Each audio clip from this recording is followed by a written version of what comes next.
She signed the wrong marriage papers and accidentally became the wife of a millionaire lawyer. Hello everyone, before we begin today's story, I have a small favor to ask. Please hit subscribe and turn on the notification bell so you never miss our channel's new videos. It is quick, free, and the best way to support us in bringing you more dramatic stories. Your support means the world to us. Where are you watching from? Drop your city or country in the comments below. Thank you very much. Now, let us get back to our main character. The city hall lobby buzzed with murmurs, the sound of printer paper sliding and heels clacking across polished marble floors. The fluorescent lights cast a cold glow over the long line of people waiting to file documents. Among them stood Lily Tran, clutching a worn brown folder to her chest. Her palms were damp, her second-hand blazer was a size too big, and the frayed strap of her purse kept slipping off her shoulder. She was late, again. Her supervisor had already warned her twice about missing time from work, but she had promised her sick mother she would drop off the papers at City Hall before noon. The forms were simple, just a notarized statement for her aunt's retirement benefits. Nothing complicated. Lily stepped up to the counter marked Marriage and Family Records. The clerk, distracted and juggling 2 stacks of documents, barely looked up. Name? Lily Tran. Form ID? B27, I think. For my aunt's social claim. The clerk nodded absent-mindedly and slid a set of documents across the counter. Sign here, date here, and initial the bottom. Lily took the pen, glancing around nervously. Her stomach growled she had skipped breakfast to save money for bus fare. She lowered her head and signed quickly, careful to make her handwriting neat. At the same time, at the next window over, a tall man in a dark suit leaned down to speak with another clerk. His name tag read Ethan Parker. His voice was smooth, precise, the kind of tone used by people who were always obeyed. Just need this finalized. My attorney already reviewed the agreement. The clerk nodded, stapling documents and sliding them toward him. A mix-up happened in that single distracted moment. A single sheet, one form from Ethan's marriage license, was placed in Lily's pile. Neither of them noticed. She scribbled her name again. Signature, Lily Tran. Ink bled slightly on the paper. When the clerk took back the forms, Lily smiled politely. Is that all? All set, the woman said, stamping the corner without a second glance. Lily exhaled, relieved. She tucked her folder under her arm and hurried toward the exit, unaware that the form she had just signed was not a benefits application at all. It was the bride's signature line on the marriage certificate of one of the most powerful attorneys in New York City. Outside, the late morning air was brisk. She pulled her coat tighter and started down the steps. Her phone buzzed with a text from her boss. You are 15 minutes late. Again. Lily sighed. Great, she muttered, half running toward the bus stop. Across town, in the glass tower of Parker and Associates, Ethan Parker adjusted his tie as his assistant handed him a folder. All filed, sir. The courthouse confirmed the marriage registration was processed. Good, he said, not looking up. That will keep the board quiet for now. He turned away, completely unaware that somewhere in the system, his supposed fiancé's name had been replaced with that of a struggling young woman who had never even met him. That night, in her small apartment above a laundromat, Lily reheated leftover soup and opened her phone to check her email. One unread message caught her eye. The subject line read, Congratulations on your marriage registration, Mrs. Parker. She frowned, squinting at the screen. What? Her spoon clattered against the bowl. She reread the line twice, her heart pounding. This must be a mistake. But when she clicked open the attachment, she saw it clearly, her full name printed beside Ethan James Parker. And beneath it, her own unmistakable signature.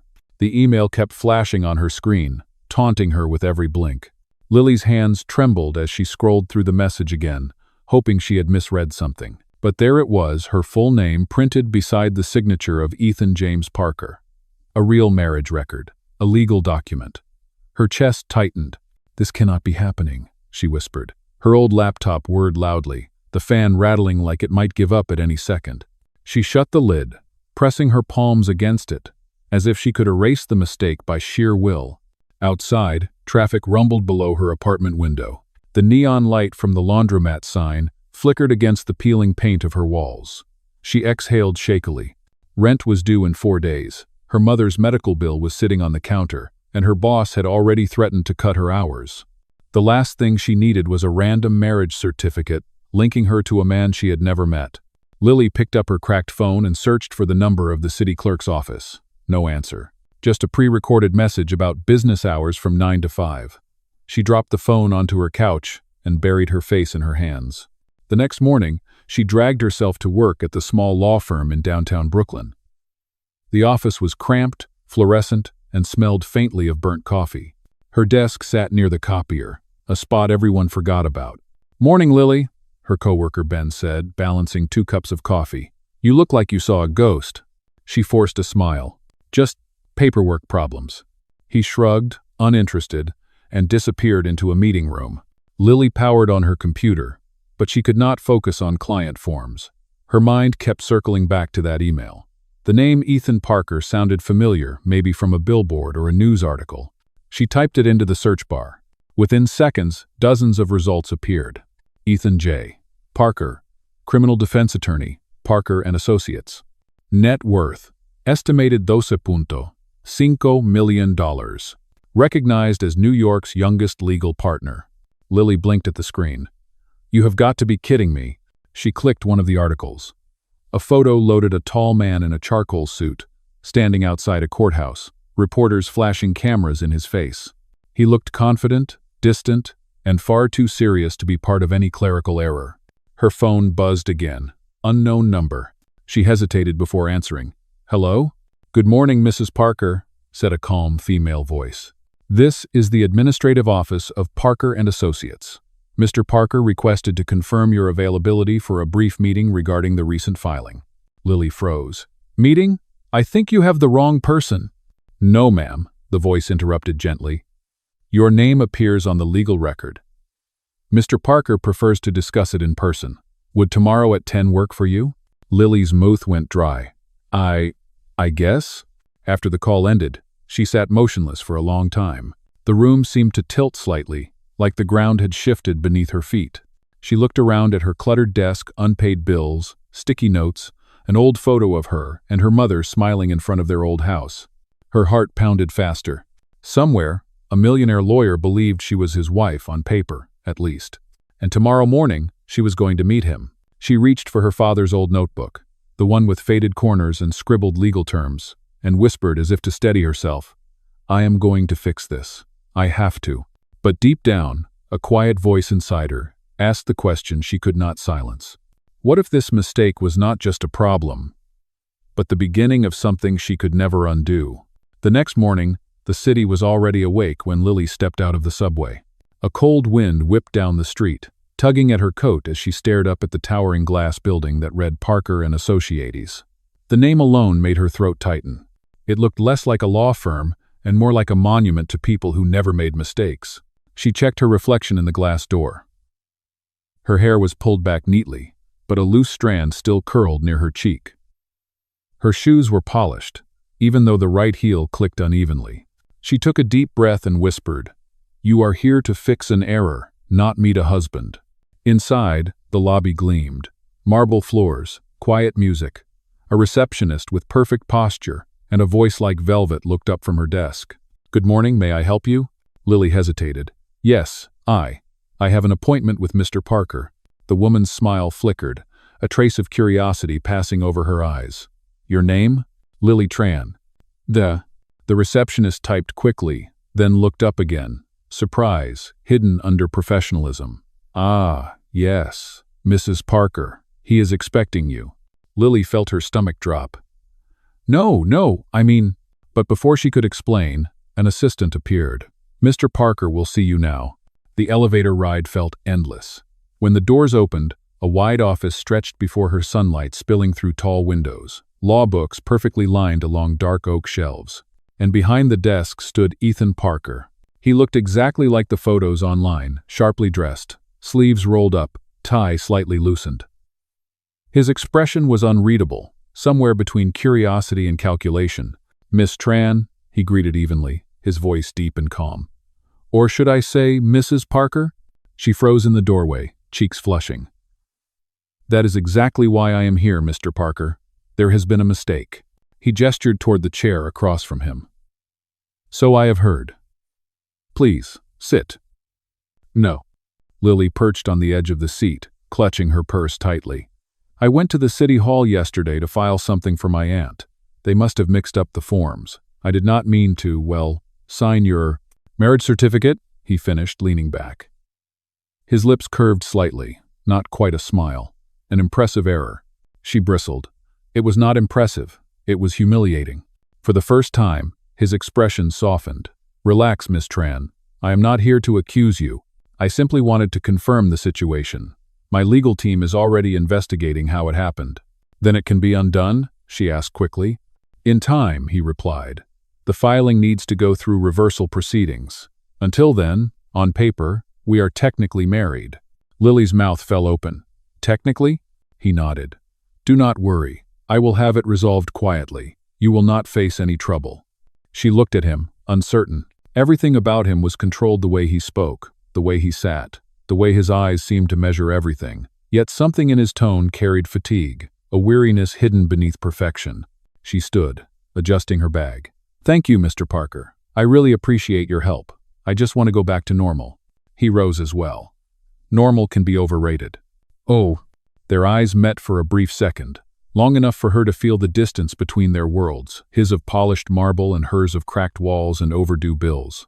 As she left the office, Ethan watched her disappear into the elevator. His assistant entered, holding a file. Should I prepare the annulment form, sir? Ethan's gaze lingered on the closed doors. Not yet, he said quietly. I would like to know a little more about Mrs. Parker first. Oh. Down in the lobby, Lily pressed a hand over her racing heart. She told herself it was only nerves, but somewhere deep inside, she already sensed her life had shifted in a way no correction could undo. That evening, Lily sat at the tiny table in her apartment, the soft hum of the city drifting in through the cracked window. Her laptop screen glowed faintly, the cursor blinking over an empty search bar.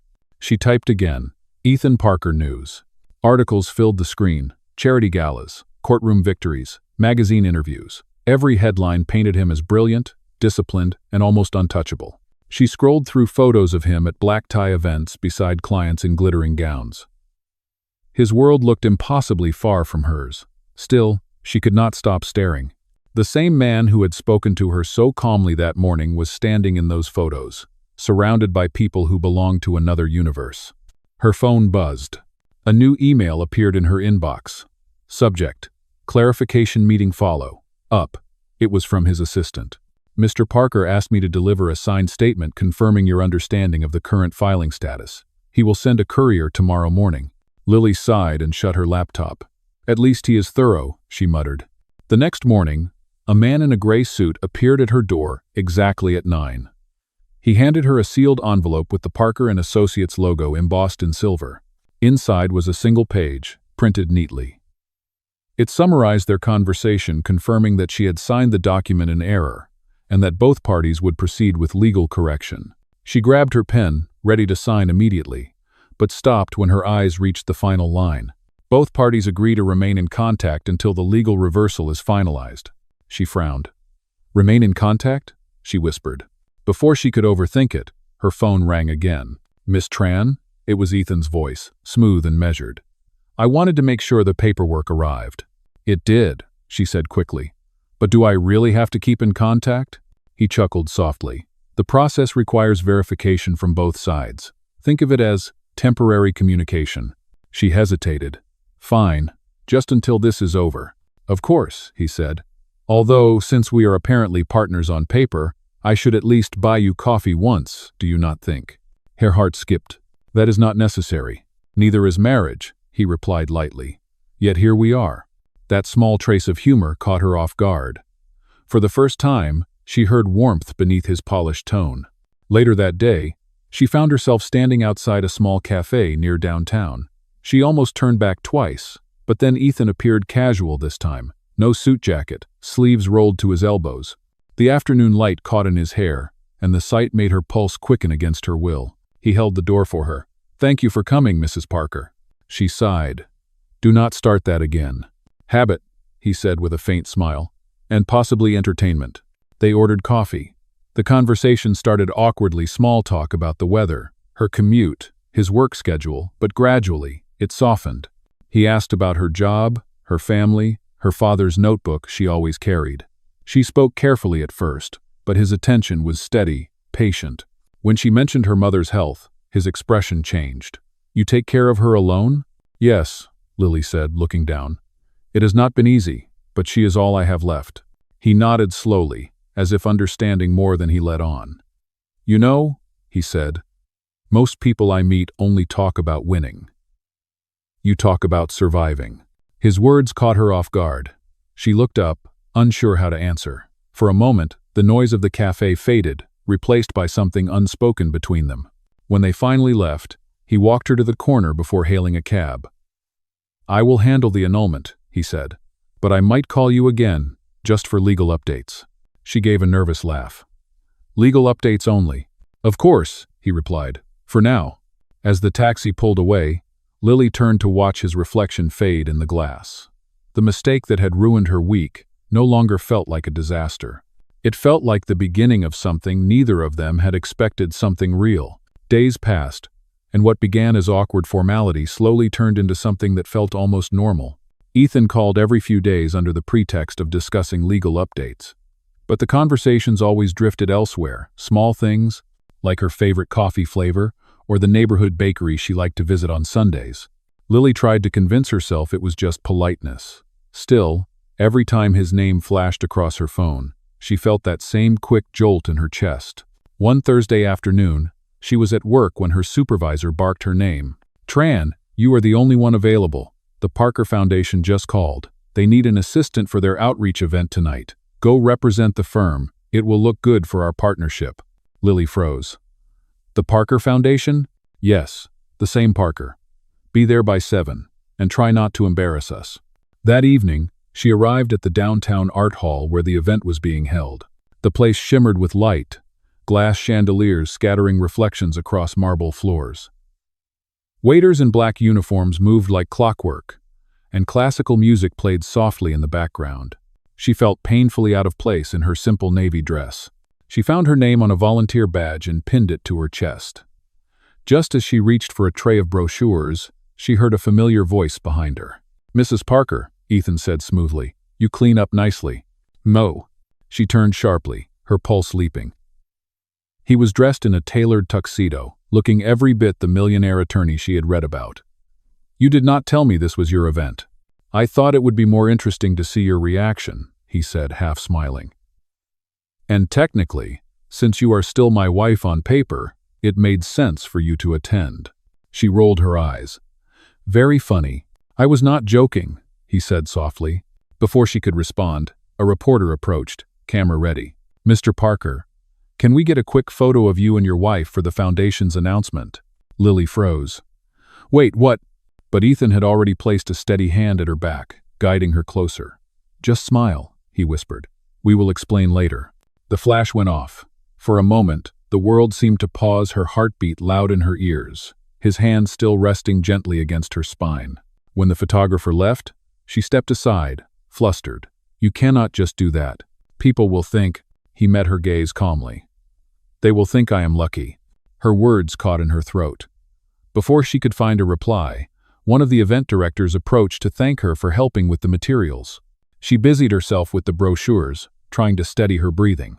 As the night went on, Ethan drifted between conversations with donors and colleagues, but every so often, she caught him glancing her way.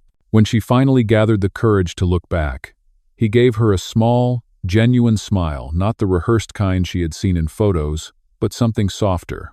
Later, as the crowd began to thin, she stepped out to the balcony for fresh air. The city lights stretched endlessly below. A moment later, Ethan joined her, holding 2 glasses of sparkling water. "You survived your first charity gala," he said. "Barely." She took the glass from him, her fingers brushing his for just a second. "Lily," he said quietly, "you keep saying you want to undo this mistake, but what if it is not a mistake at all?" She looked at him, startled. "Do not say that." "Why not?" His tone was calm, but his eyes searched hers. "Sometimes things happen for a reason." Her breath caught. "You do not even know me." He smiled faintly. "Then maybe I should start." For a moment, the noise from inside faded. The city seemed to hum in rhythm with her heartbeat. She wanted to step back, to break the tension, But instead she whispered, "It would still be temporary." "Maybe," he said, "but I do not think temporary has ever felt this real." Neither of them moved. And for the first time, Lily wondered if the mistake she had spent weeks trying to fix was the very thing that had been meant to find her. The morning after the gala, sunlight spilled through Lily's thin curtains, landing on the half-open notebook beside her bed. She had barely slept. Every time she closed her eyes, she saw flashes of last night. The camera flashes, Ethan's calm voice, the way he had looked at her when he said it might not be a mistake. She turned on her side and groaned softly. "Get it together, Lily," she whispered. "He is your accidental husband, not your fairy tale." Her phone buzzed on the nightstand. "Ethan Parker. Thank you for last night. You handled everything perfectly. Breakfast today? I promise it is strictly legal business."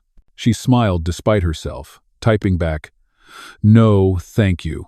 I prefer my breakfast quiet and drama-free." Almost instantly, the 3 dots appeared. "Ethan. Then I will make it quiet. 10 o'clock. Bluebird Cafe." By 10, she found herself walking into Bluebird Cafe, still pretending she had come out of obligation. Ethan was already there, sitting by the window with 2 coffees waiting. He stood when he saw her. "I ordered for you," he said. "Cappuccino, 2 sugars. You mentioned it once." "Oh," she blinked. "You remembered?" "I remember things that matter," he said simply. They sat, the silence between them surprisingly easy. The city moved outside, but inside, everything felt slower. He asked about her week, her mother's treatment, and listened not out of politeness, but with real focus. She could feel it. When she asked about him, he hesitated, swirling his coffee. "I built Parker and Associates when I was 29, he said. "Since then, everything has been about winning. Clients, cases, headlines. But the truth is, winning started to feel hollow." "Why tell me that?" she asked quietly. "Because you are the first person who has not asked me for anything," he said. "You just showed up with a mistake and wanted to fix it. That kind of honesty is rare." Her chest tightened. "Honesty is not rare. It is just not profitable." He laughed softly. "You might be right." Their conversation drifted from law to life, from failures to dreams. For a man so controlled, Ethan's laughter was surprisingly warm. For a woman so guarded, Lily found herself smiling easily. When they finally left, the sun was high and the streets were busy. He walked her to the subway station, both of them lingering as if neither wanted to say goodbye. "Do you ever wonder," he said, "if maybe some accidents are just life's way of forcing us to slow down?" She looked up at him, her voice low. "Do you always talk like a closing argument?" He smiled. "Only when I am trying to win." That night, Lily found herself replaying their morning over and over. The way he remembered her coffee. The way his expressions softened when he talked about feeling lonely in success. It was strange how someone so far from her world could make her feel seen. But her mind fought back. "Do not fall for this. He is temporary. Everything about him belongs somewhere else." She opened her father's old notebook again. Inside, in faded ink, was a quote she had once copied down. "Law is not about power. It is about protecting what is right." She traced the words with her finger. Somehow, they reminded her of Ethan's tone when he said her honesty mattered. Across the city, Ethan sat alone in his office. On his desk lay the unsigned annulment forms.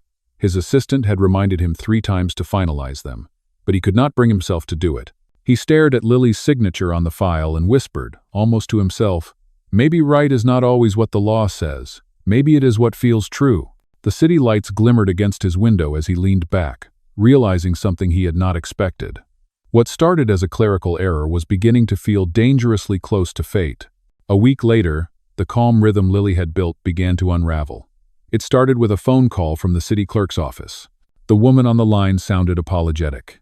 "Miss Tran, I am afraid there has been a delay with the reversal process. Your case was flagged for additional review because of Mr. Parker's public status." Lily's stomach dropped. "What does that mean?" "It means the annulment might take longer than expected, possibly several months." "Several months." The words echoed in her head as she hung up. She stared at her reflection in the office window, the city stretching endlessly behind her. She was still accidentally married to a man whose world barely touched hers. Her phone buzzed again. "Ethan Parker. We need to talk. My firm just received notice about the delay." They met that evening in his office, the sun already setting behind the skyline. The golden light cut through the blinds, striping his desk in lines of shadow. Ethan looked calm, but there was tension in his jaw. "I heard from the clerk's office," he said. "It is not ideal." "Low." "That is an understatement," Lily replied, setting her bag down. "I do not want my name attached to yours any longer than it has to be." He met her gaze. "You make it sound like being connected to me is a punishment." "Isn't it?" she asked, frustration edging into her voice. "Your life is headlines and cameras. Mine is bills and night shifts. We live in different worlds, Ethan. I just want my normal life back." For a moment, he said nothing. Then he leaned forward slightly. "If that is truly what you want, I will push the case through myself. But answer me honestly, do you really want to go back to before?" The question caught her off guard. "Of course I do. Why would I want any of this?" "Because sometimes," he said softly, "chaos shows us who we really are." She shook her head, standing. "You sound like every client who justifies their mistakes. Not everything broken is destiny." Her words landed heavier than she expected. His jaw tightened again, but his voice stayed calm. "I am sorry you think this is all a mistake. I thought maybe it meant something more." The silence stretched. Lily's chest ached. She wanted to tell him it did mean something, at least to her, but the thought scared her more than anything. She picked up her bag and whispered, "Goodbye, Mr. Parker." He did not stop her. The elevator ride down felt endless. By the time she reached the lobby, her eyes stung. Outside, rain had started to fall, turning the sidewalks glossy with reflections. She walked fast, trying to outpace the ache in her chest. When she reached her apartment, the world felt smaller somehow. She dropped her bag, sat on the couch, and stared at the ceiling. Everything about the last few weeks replayed in her mind: the coffee, the laughter, the warmth she had tried to ignore. Across town, Ethan stood by his office window, watching the rain blur the city lights. His assistant entered quietly. "Sir, the press is asking about the marriage certificate again. Should I issue a statement?" Ethan turned, his voice low. "No, not yet." "May I ask why?" He glanced at the empty chair where Lily had sat hours earlier. "Because it is the first time something in my life has not gone according to plan, and I am not ready to let it end that way." He reached for the annulment papers again, but hesitated, his fingers hovering above her signature. Then he closed the folder and set it aside. For the first time in years, Ethan Parker, the man who controlled every outcome, chose uncertainty. And somewhere across the city, Lily lay awake, wondering if she had just walked away from the one mistake she would never stop thinking about. 2 weeks passed. The city rolled on as if nothing had changed, but inside Lily's small apartment, everything felt hollow. She went through the motions of work and hospital visits for her mother, yet every quiet moment carried the echo of Ethan's voice. She hated how easily he had found space in her thoughts. Late one evening, she sat by the window, the sound of rain against the glass almost hypnotic. Her phone lit up with a message from an unknown number. "Parker and Associates public notice. Charity hearing. Pro bono legal fund announcement. Friday at noon." She frowned. His firm rarely involved public hearings, unless it was something major. Against her better judgment, she clicked the link. There it was, Ethan's name, listed as lead sponsor, and at the bottom, something that made her heart skip. Special dedication, the Tran Legal Aid Initiative, honoring the belief that law exists to protect those without power. Her breath caught. Those were her father's exact words, the ones written in his old notebook. She stared at the screen, frozen. There was only one way Ethan could have known them. He must have remembered their conversation, or maybe he had seen the notebook she had once left on his desk by accident. Either way, he had turned her father's words into something real, a foundation. The next day, she stood outside the courthouse where the announcement was being held. She told herself she only came to make sure he had not used her name publicly, but deep down, she knew it was more than that. Inside, cameras clicked and murmurs filled the air. Ethan stood at the podium, tall and composed, his voice steady as he spoke. "This city gave me everything," he said. "But it also taught me that the law does not belong only to the powerful. It belongs to everyone who dares to stand for what is right. That is why today we launch a new initiative, one inspired by a simple notebook and by a woman who reminded me what justice truly means." Lily's breath caught. He was looking straight at her. Reporters turned, searching for the woman he was talking about. But Ethan only smiled faintly, keeping her name unspoken. After the applause ended, He stepped away from the microphone and walked directly toward her. The crowd parted as if the moment itself had been waiting for this. "Lily," he said softly when he reached her, "you did not answer my calls." "I did not know what to say," she whispered. "Then let me go first." He reached into his jacket and pulled out a small envelope. Inside was the annulment document signed by him, but the space for her signature left blank. "You deserve to choose freedom or something different." Her eyes filled with tears. "You started a legal fund in my father's name." "Why?" "Because your father believed in something I forgot a long time ago," he said. "And because you reminded me of it. You reminded me that law and love only mean something when they protect, not when they control." The room faded around them. Reporters whispered. Cameras clicked, but it all blurred together. Lily looked down at the papers in her hands. She could end it all with one stroke of a pen. No more confusion, no more headlines. But as she looked back at Ethan, standing there with that quiet sincerity in his eyes, she realized what her heart already knew. She folded the document slowly and handed it back. "Not today," she said. "Maybe some mistakes are worth keeping." A hint of a smile touched his lips. "Then let us make it right together." He extended his hand, and she took it, her fingers trembling. The crowd began to applaud again, but neither of them noticed. For the first time since the day she signed the wrong papers, Lily felt like she was exactly where she was meant to be, not in a courtroom, not in a headline, but in the kind of story where right and wrong finally met in the middle and chose love instead. 6 months later, the city looked different to Lily, not because the skyline had changed, but because her life finally had. The Tran Legal Aid Initiative had become a real, living program, tucked inside a renovated brownstone downtown.